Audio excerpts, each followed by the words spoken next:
لواطتکارا که نامش هم جنسگرایا موندن.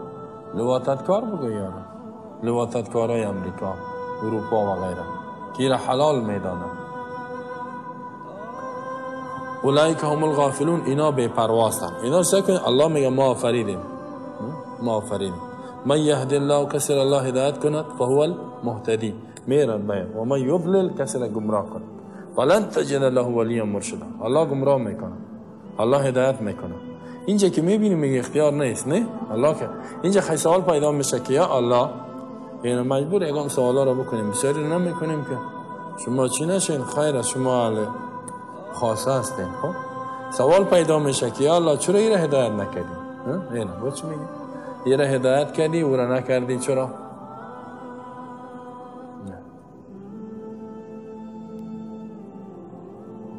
یا سوال پیدا میشه که ایره که هدایت کرد ایره نکرد این ظلم نیست؟ ما میگیم نه ظلم نیست. و ما الله یرید ظلما للعباد، الله اراده ظلم به بندای خود نمیکند، اراده ظلم. ولی اینجا الله میگه که ما هدایت میکنم میره گمراه، ولی کی را؟ اونجا باز میگه که نقش انسان است. خب همون انسانی که و یهدی الیه من ینیب، و یهدی هدایت میکند الله، یعنی میرساند انسان الیه به طرف خود کی را؟ من کسایی را ینیبو، ینیب که انابت دو است، انابت رجوع به حق، طلبگار حق است و به حق میره هدایت میکنه. یعنی اینجا فهمیده میشه که در هدایت الله کسی را میکنه که دو طلب حق باشه، حق طلب کنه، پشت اعمال خیر بگرده. اگر نه که نکنه، پشت اعمال خیر نگرده، فکفروا و استغنى الله، و کسی خودم مستغنی بداند والله غنی، الله مدقسه کسی به حاجت است. اینه فهمیدین؟ الله کسی را هدایت میکنه که دو طلب حق باشه، پشت حق بره. یک سوال دیگه من سی سوال نمیکنم، خب و ازی که نمیختر است ولی در عمقش کم شما رو رسانیدم، زیاد رساندم، 80-90 درجه. اون سوالم میگم بکنم باز میشه که شما جذب نکنه. یک استاد میگه به شاگردا به اندازه گفته جذب بتانم، بعضی که میگه استعداد شنیدن میگه پا جذبش نداره، باز برو چی میکنه؟ خیر است. خب برو باز یکم دفعه دیگه برو که در تفسیر بین اونجا میگم، برو با او حواله میتونم که مجبور شاید اونجا بین یکم گپای خاصه را ما در اونجا میگیم. اینجا هم تا 90 درجه پیش رفتیم. خب مسئله تقدیر کسی را الله میگه ما بر جهنم میخواه مخلوق پیدا کردیم. خب خیلی گناه از این چیز پیدا کردیم، هدایت میکنه ما گناه عزیز که و یهدی الیه من ینیب در یه نوبت نبود، حق طلب نکرد، اختیار الله برش داد نکرد. و الله میفهمه که اینی حق طلب میکنه، ده اینی انسان خوب است، این نیست.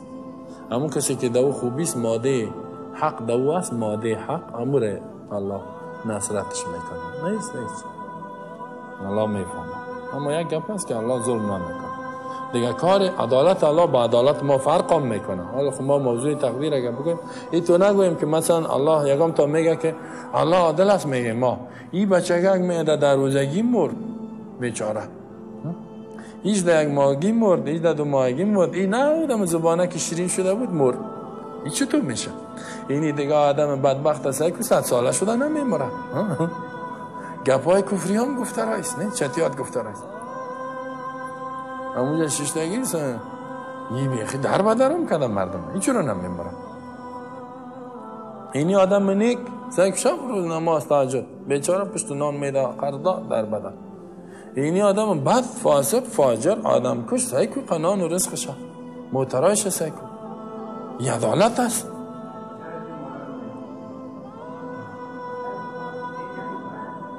بله مادر خیر، بله اینی طور میگه. خب این عدالت است؟ نگو میگه دیگه یه پاره که باز مردم بازی نده، نه؟ ما میگیم بله اینم یه عدالت است، یعنی ظلم نیست. اگه عدالت نیست ظلم، او الله میگه که من ظلم نمیکنم. ظلم از خود نفی کردگی. ما مخلوق الله هستیم، هر نوع تصرف میکنه اختیار دارم. مثلا من یه چیز جور میکنم، نه؟ پس خرابش میکنم، یه چیز جور کن پس خراب، جورش کن پس خراب. من زنده مثلا جور کردن ما خود زنده نمید، الله حیات داد پس میگیره، حال کار خودشه، مخلوق خودش است، هر نوع تصرف میکنه. یکی کار عدالت ما شماست، نه ما که هستیم فرق میکنه. الله ما خود مطابق یک قانون است، این قانون از این قانون خلاف کردیم بی عدالتی میشه.